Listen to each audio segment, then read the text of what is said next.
man, it's your boy Raambo2Funny, man, all the way from Milledgeville, Georgia, man. We rocking with OTR View, man. Let's get it. We got Raambo2Funny in the building, man. What's up, man? What happening, man? Yeah, come on. Yeah, what's up, man? Shit, man, just working, man. That's all. Yeah, man, you been booked up a lot too, man. I'm gonna give you congratulations on that. Appreciate it. You've been doing your thing out here, man.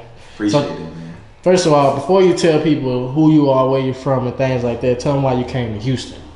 Man, I came to Houston, man, really on the humbug, man. I had got kicked out of college in Georgia, so I jumped into JUCO. Then I got my shit together. Then I ended up transferring out here to Sam Houston State University, and it's been history ever since then. Okay, what years you went to Sam Houston? I was at Sam, 14. 14? Yeah, 14 all the way through. I graduated 17. Oh, okay. Yeah, I probably crossed the path a few times. Yeah, I ain't never go there, but I was always there. Yeah, you know what I'm saying. So yeah, I was one of the niggas that never went. You know, I ain't had no class or nothing. No I'm just class there, or nothing. just dry there. You know what I mean? Nah, man. No, for real. Nah, but tell people about you, man. Tell them where you came from, how you grew up. Yeah. Fact. So, man, I'm really just a country boy, man. Raised in the church, man. You know, my people that kept me in the church highs. You know, straight up I mean, all the way from Georgia, deep in the backwoods. So, came out here to Houston. You know, I'm full of energy, bro. I just love energy. I love being around people, sharing my energy with people that need the energy. I love making people laugh. You know what I'm saying? I love getting money. Yeah. You know, they come with it. And, you know, I love God because you got to love God. You ain't gonna do nothing if you don't love God. But I'm a country boy, man. I like fish hunting, fighting, shooting, whatever you want to do. I'm with all that. Yeah, man. So, like, what do you think? Like, is the difference from where you from and being here? So besides it being a city and you come, man, I ain't gonna cap, man. So where I'm from, man, the roads is little bitty roads. Yeah. You know what I'm saying?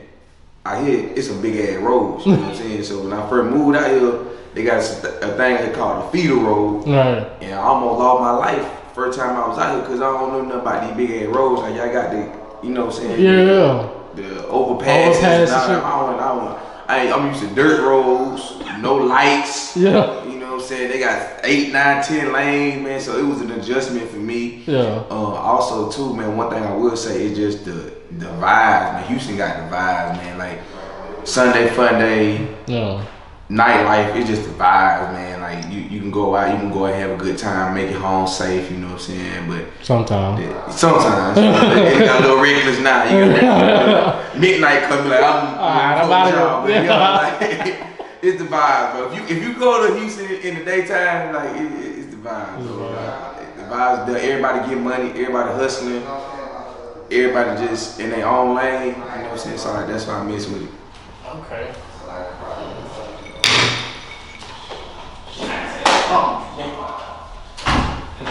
They don't know where they at. Yeah. Nah, man. So being from the country. Is that what made you get into comedy? Cause I know, like me, I'm kind of from the country too. You know, I'm from Atlanta. I grew up in Dublin, Georgia, though. Okay, So you know, stop signs, dirt roads, shit. Yeah, I'm with all that. Yeah, I came to Houston. You know, I kind of spent time both places, but you know, I understand the country shit for sure. Being from the country, yeah, that's a big part of. You know, that's where the accent come in. That's where the you know. The acting out, the facial expressions, all that come from the country. You know what I'm saying? You know, growing up in them small areas like that, you know, all you gotta do is roast somebody. You ain't got nothing else to do. You know what I'm saying? So I walk out of the house to get on the school bus, they hanging out the window, they on my top. You know what I'm saying? Roasting me. I can't even get out of the house. But you do like your dad and they stupid ass, you know what I'm saying? So like, so it was just like that part of it. You know, that's what made me funny. You know what I'm saying? Because essentially you getting bullied, right? So you had to embrace that. You had to push through that, and that built like this callus. You know, it gave me that backbone. You know what I'm saying? So for me to stand on the stage and stand in front of people and be confident. You know what I'm saying? Execute at a high level. Yeah. Okay. Now when you on stage, man, and you know, I think everybody roast somebody in the crowd. Like when you roast the people in the crowd, do you kind of like, how do you feel about that? Like, do you feel like they'll get mad, or how do you feel about that? Be honest with you, I don't really give a fuck. You feel me? Like, you here now, you know what I'm saying? But to keep it a book, man, comedians do this thing called reading the room. So you read the room and you can kind of read the energy and the body language of certain people who will be more willing or more receptive to that versus those that's not, you know what I'm saying? So people pay to come see the show, you know, so you don't want to mess the show up with somebody that might be hostile or whatever. So you really got to read the room.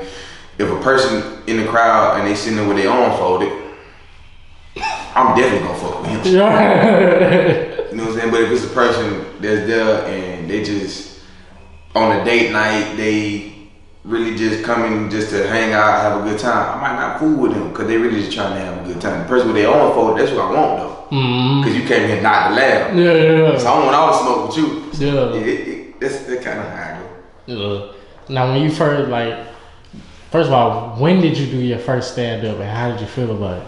Ooh, man, that's crazy. I'm glad you asked that. So I lost a bet, drinking game at Sam Houston. Lost a bet. So my partner, he was like, hey man, you know what I'm saying, if you don't win this little bet or whatever, you gotta go do stand up at this open mic spot called St. Dane's or whatever. I'm like, hey, ain't nothing. I bet. Of course I lose, I can't drink. So I go, I do 4 minutes. They give me 4 minutes. I do my 4 minutes. I end up getting booked. Somebody was in the crowd that day said, hey man, I want you to do this show at this location. I'm gonna pay you this amount. I'm in college. I'm broke. I'm like, shit, hey, you know what I'm saying? So that's how, and it's been history ever since then. That's crazy. Yeah. First one you do, you get booked. Yeah. First, I did 4 minutes. I was on stage for 4 minutes. Damn. Yeah. How was the crowd feel? Was they feeling you?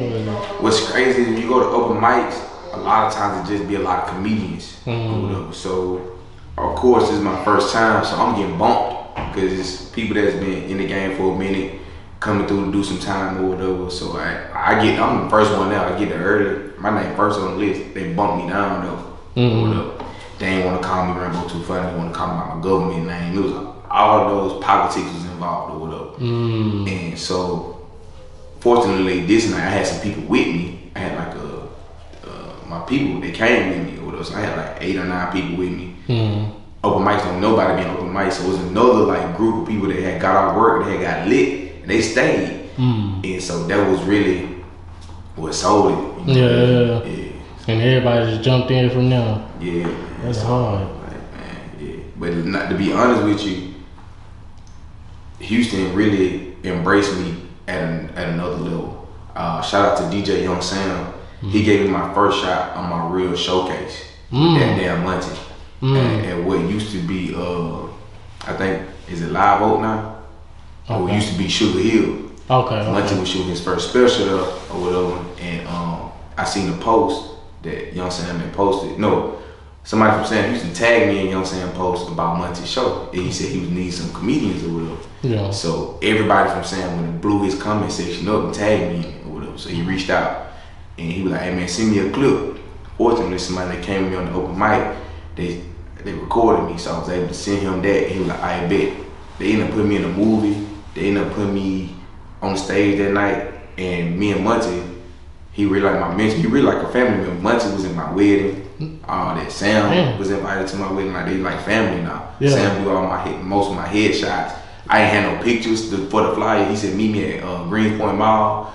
At the time, I didn't know what the hell Greenpoint Mall meant. I didn't know it was Guns Point. I didn't know that. You know what I'm saying? So I pulled up, in a Mark suit. You know what I'm saying? I take my pictures or whatever, and that's really what gave me the visibility in Houston. Like, okay, people start watching me, then the hood start fucking with me. Right. You know what I'm saying? The people around Houston, that's the gatekeepers, that's to make all the moves. They were like, okay, this nigga Raambo, he alright. Yeah. So yeah, shout out DJ Young Sam and all that damn much for that. Yeah, man. Shout out to them boys, man. I fuck with them tough too, man. They did just that. And I think I just dry came across you. Like, you probably had better training and some shit that day. You said some crazy shit. I had to follow you. Just cause that's the type of shit I be on. I like kind of shit. You know? Glad you did, my boy. Yeah. Usually they talking about killing and shooting and shit like that on Instagram. So when you see some funny shit, you like, alright, bet. Yeah. So nowadays, man, with all this crazy shit going on, I know you stay with content, stay with hell shit to talk about it. So in your news specials and shit like that you're doing right now, is it kind of easier for you? So me, man, keep it a buck with you, man. I try to stay original. I kind of shy away from current events, and I kind of try to stick to the core comedy. Like, I'm more of a person that when you see me, you gonna say, damn, he would have won on Def Jam. Yeah. He would have won on BT Coming View. He would have won on Apollo, you know. Because I try to keep it original. I try to stay away from like current events. It's easy, like it's like low hanging fruit, right?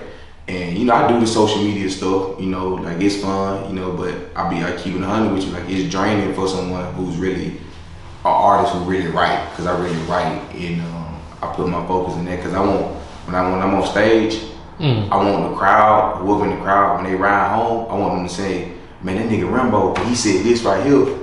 I want him to go to work tomorrow, like, hey man, this comedian last night I seen, he said this right here. I want him laughing in the break room at something I said on stage versus what I said on social media. Yeah. Social media, that's a minute video. You know what I'm saying? It works. Social media works. The algorithm and all they work. Like Wood Harris reposted me. Okay. Paid in full. Yeah. Played in the dude off the New Edition. That Wood Harris, he reposted one of my videos when the shooting happened. In Third Ward when they shot the police. Yeah. And I remade the video, you know what I'm saying? He reposted me, ran it all the way up. Yeah. Like it works, you get your eyes on you.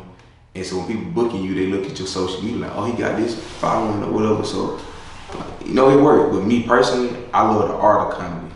You know what I'm saying? Like the writing, like that's the part I love. So. Okay, so you actually write, because I know so many comedians that just try to drive, like just come with it out the dome and like.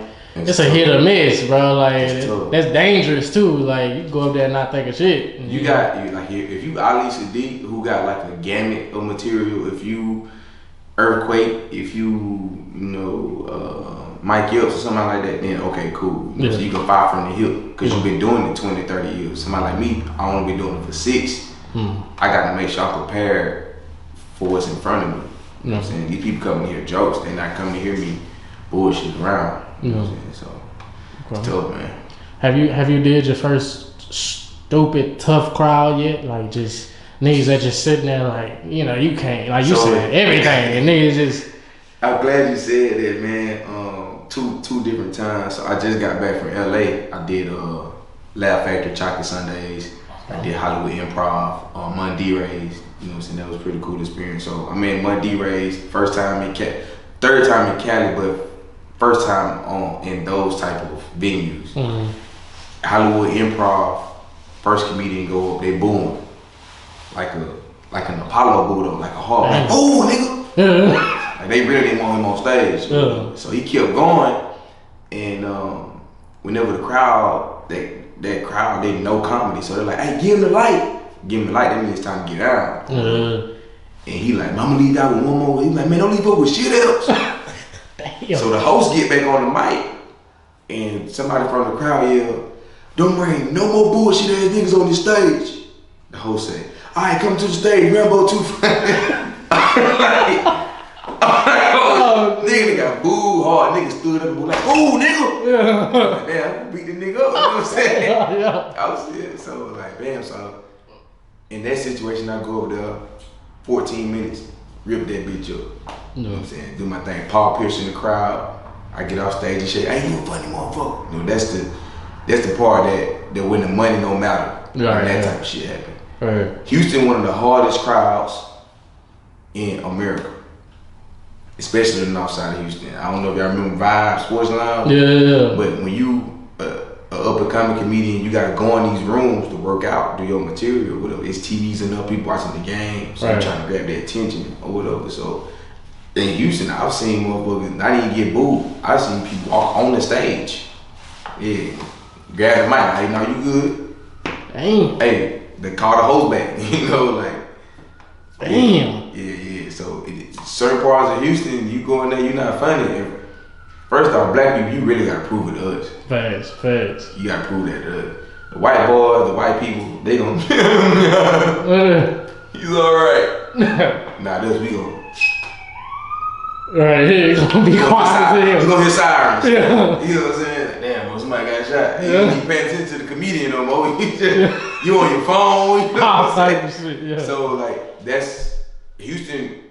For anybody that's in Houston that's trying to do comedy, You gotta work these Houston rooms because Houston gonna build you up. That's the reason I was able to go to LA and kill because I worked the hard rooms in Houston. And they, I'll be honest with you, they threatened by that type of stuff in the industry. Like when they see somebody like me that's raw, I'm still going to work every day. But I got the work ethic and I got the talent. They see something like that, they be like, oh, wait a minute, this nigga might, you know what I'm saying? He might do some real shit. We gonna, yeah, buddy. Hey, good job. But they gonna be like, yeah, come on. Okay. All right, man. I know you got a show tonight, man. So tell people where they can follow you and your next upcoming events or something, man. We trying yeah, man. You can follow me on everything at Raambo2Funny, RAAMBO, the number 2 funny. My next big show will be at Philly Derrick's, May the 13th and 14th. I'll be there all weekend headlining. So make sure you go on phillyderricks.com, buy them tickets, and come rock out with your boy, man. We're gonna have a good time. All right, man. Appreciate you, OTR, man, for real. Found a booking nigga for. Finally got a comedian on this. I can rap too, you feel, man. I think he is the first comedian on this one. Hey, shout out to you, man. Yeah, for real. man. I think he is the first comedian. Hey. Nah, wait. Yeah, nah, you is. Yeah, you is. Hey, I made history. Right after Black History Month. Yeah, for real, man. Appreciate you, bro. Man. So.